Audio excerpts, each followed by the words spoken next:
country. People come from near and far to make offerings of flowers and incense to this Buddha. I came because this is when the greatest Chinlone festival of the year is held. It takes place on the grounds of the temple and goes on for over a month. The playing starts each morning at 9 and goes on non-stop till midnight.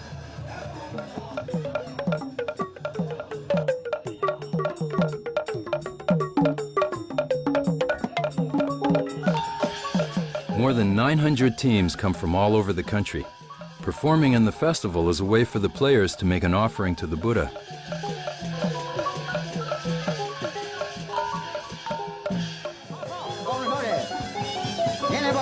The music was intense. I could see that the team played in time to the music and the musicians accented the play.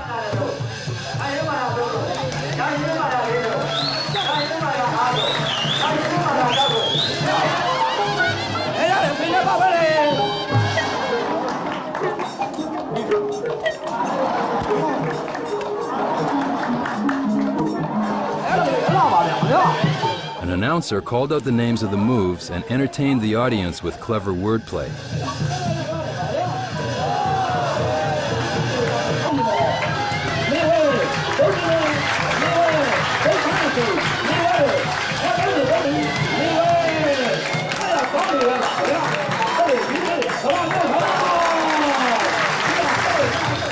People from the audience sent in little gifts of money to the players they liked. It got pinned right on the back of their shirts. I sat there for hours on the edge of my seat.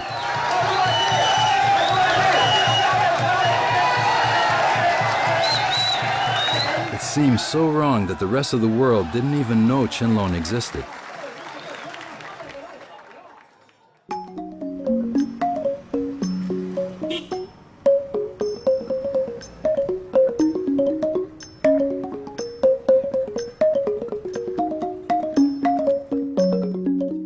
Soon after I got back, I went to visit Susu Lang, the amazing solo performer.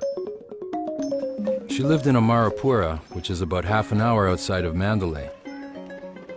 Over the past few years, we'd become good friends.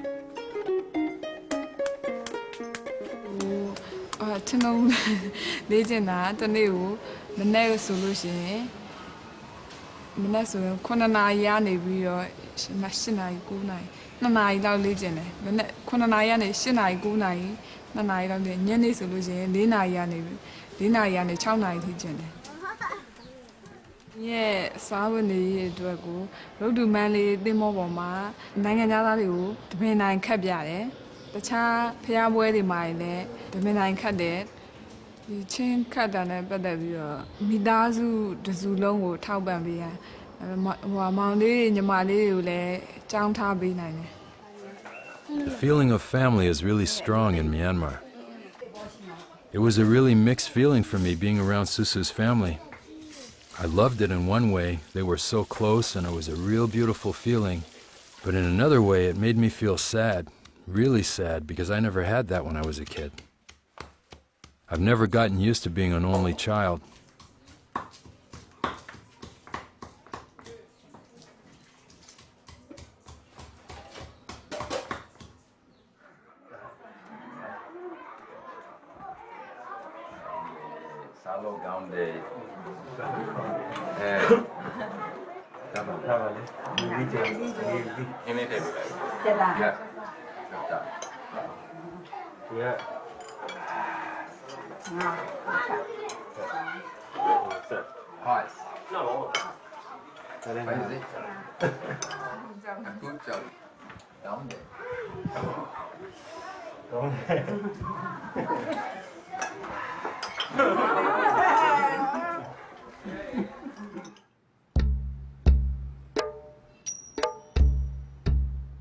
July 4th, 2000. At lunch today, I told Susu that I'd been dreaming of playing Chinlone with her. All of a sudden, she invites me to play with her team at the Wazo Chinlone Festival the day after tomorrow. What a shock. I was thinking maybe we'd play in her backyard, not in front of hundreds of people. Now I'm worried about how bad I'm gonna look out there. I need help. I got a little coaching from Utanji. I ended up with some completely new aches and pains.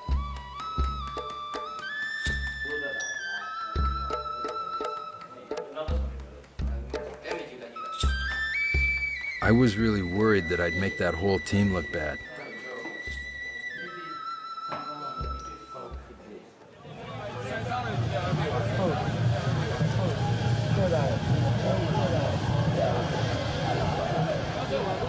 Utanji told me that a foreigner had never played in this festival before, and because of that, the place was absolutely jam-packed. I was so nervous. I could feel all these eyes looking at me. I had the feeling that a lot of the people didn't think I could play. I didn't want to prove them right.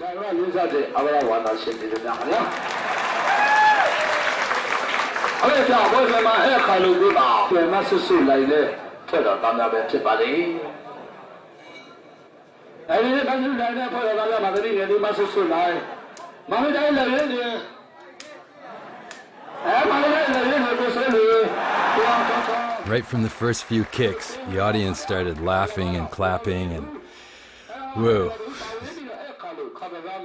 Every time I kicked the ball and I didn't lose it, they applauded like crazy. The audience really made me feel good.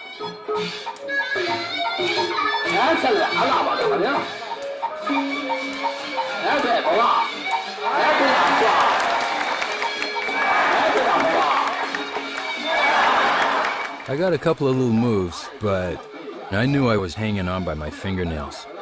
From walking around in the circle, and because the ball was spinning and the players were spinning as they were kicking the ball, I got really dizzy. They really played fast.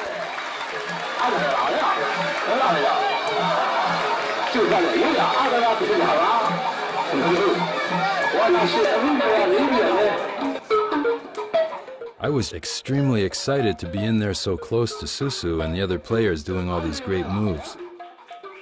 All day I'd been thinking of trying this move called YG. It's a really acrobatic move that I'd seen other players do. I'd never even tried it before, but I just thought maybe I can pull it off. First time I tried it, the timing was off.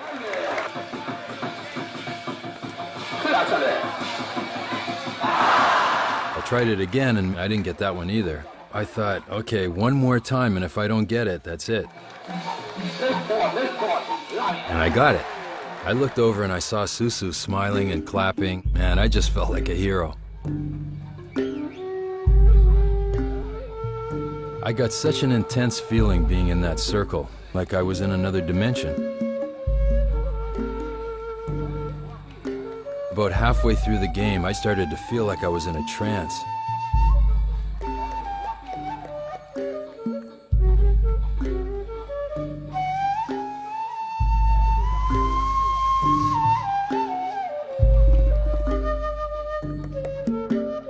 On the way home in the taxi, my whole being was vibrating like a gong. The music was still ringing inside me. It took me a long time to come back down to earth. I don't think I'd ever felt that tired or that happy in my whole life. I just had this feeling of something perfect inside, like this is what I was meant to do in my life. And I couldn't wait to get back in that circle.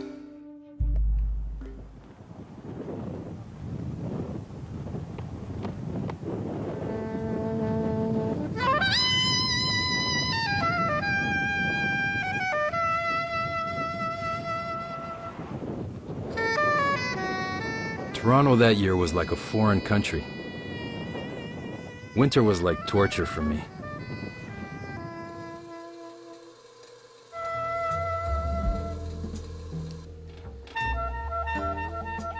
After I'd played with Susu's team, the feeling I got from the people around the festival really changed. They didn't treat me like an outsider anymore. I think it might have been because I'd put myself on the line, and now they kind of saw me as more of a Chinlone player.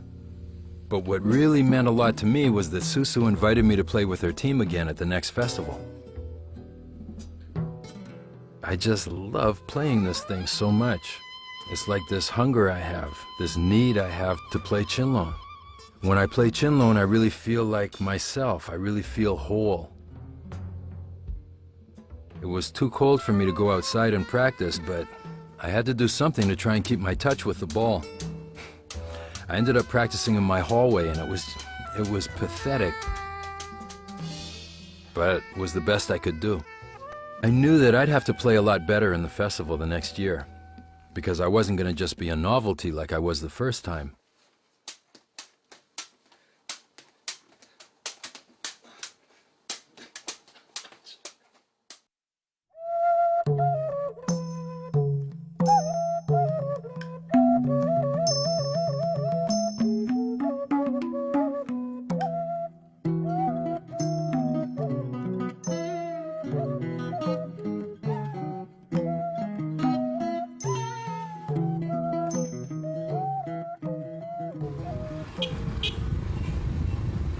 I got back to Mandalay about 6 weeks before the festival started, so I'd have enough time to train and get back in shape. 1, 2, yes. 1, 2. I hooked up with a coach named Komaumau. He's a great player and a famous coach. Komaumau's son, Angsomo, is considered to be the top player in the country. It was really hard. There's so much technique and form in Chinlone, and it's just such a difficult art that you really have to have a teacher. Luckily for me, even though we didn't have a language in common, Komaumau was really patient and perceptive.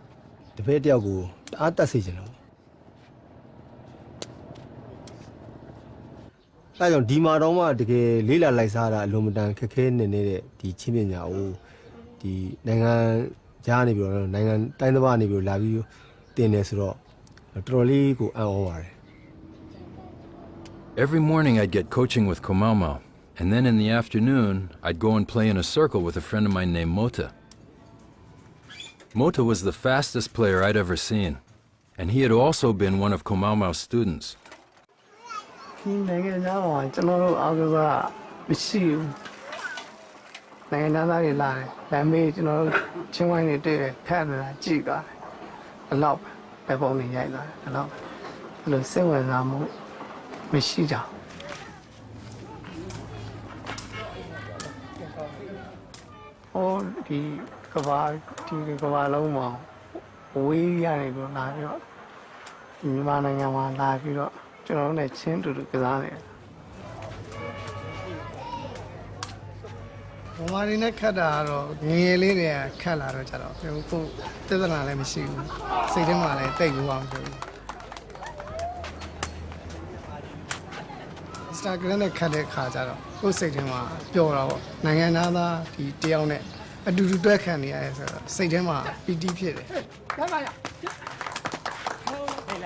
It was great for me because I would learn movements in the morning, and then in the afternoon, I would try and apply them in the circle with the team.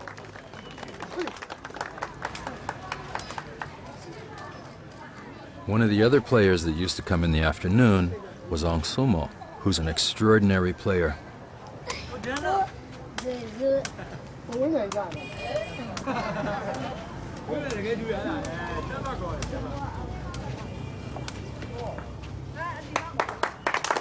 Mota and Angsomo have been playing together since they were little kids. I really wish that I had started that young.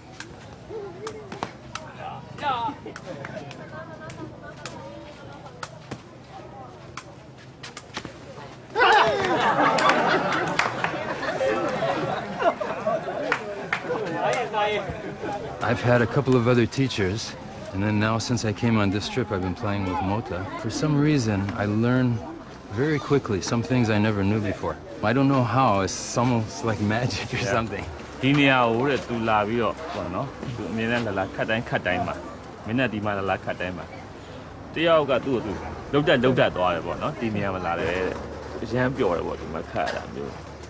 Yeah, today you play so happily. Yeah? Yeah, so like flying. Really? No? Actually, Yeah, no? Huh? If you don't believe, you can ask them. Really? Yeah. Yeah. What? Like flying. Really? Yes. Saji style. Yeah, Zoji style. Zoji style. Yeah. Because last night I ate the frog legs from.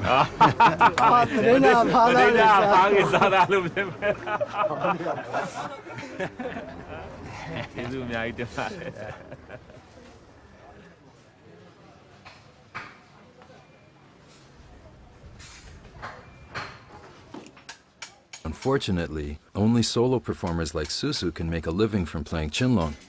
Circle players like Mota, they have to have a regular job. ကျွန်တော်ကဒီကြောက်စိမ်းဖြတ်သွေးလို့ပါကျောင်းထွက်ပြီးကြဒီထဲကိုဝင်လောက်တာလုံရင်းနဲ့တင်သွားအဖိုးဖွားရီဟိုအရင်ကလည်းကိုဖေးရဲ့အဖိုးတွေကစားဒီလုပ်ငန်းဝင်လောက်တာတော့ရှောက်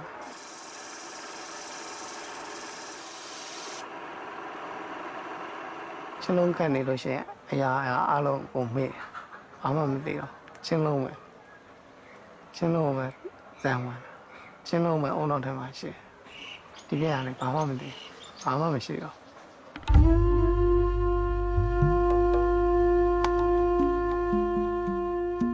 I was curious if any of the players here had experienced trance, like I had playing alone. I was shocked that every player I asked said yes, but they called it jhana.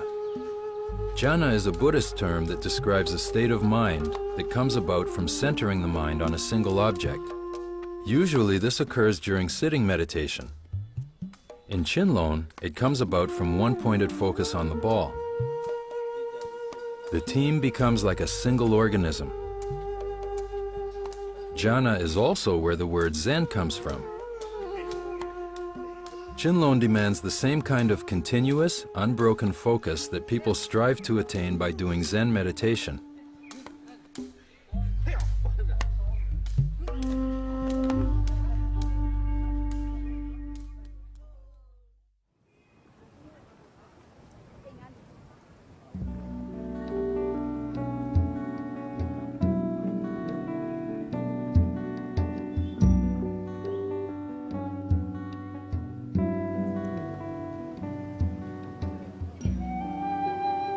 A few people in Mandalay, starting with Susu's father, told me that they thought I must have been a great Chinlong player in a past life and had been reborn in Canada.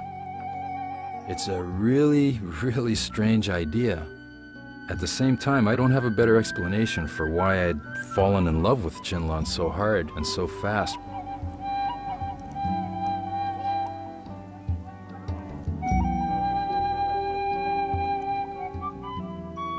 You see birds for sale all over Mandalay.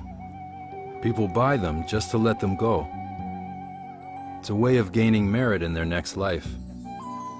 It's a Buddhist tradition, but I do it because I've always hated to see birds in cages.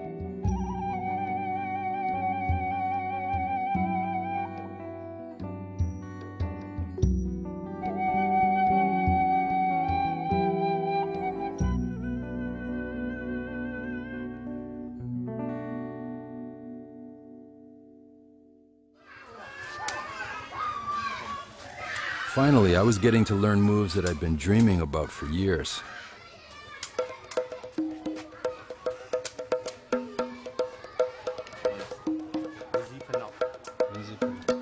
One of my favorite moves is called Minzi Pano, or horse riding move. You throw your leg over an invisible horse right in the beginning of the move. Over the centuries, players have created over 200 different moves. Many of them are similar to those of Myanmar dance. Among the classic moves are Mahadu, the grand knee,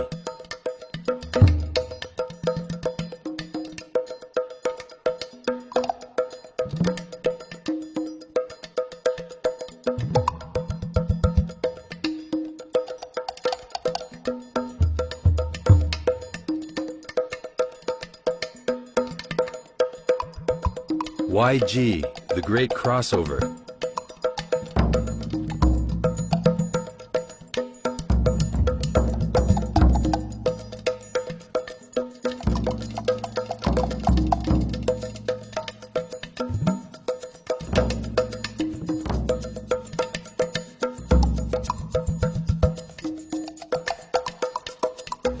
Mandala, to circle.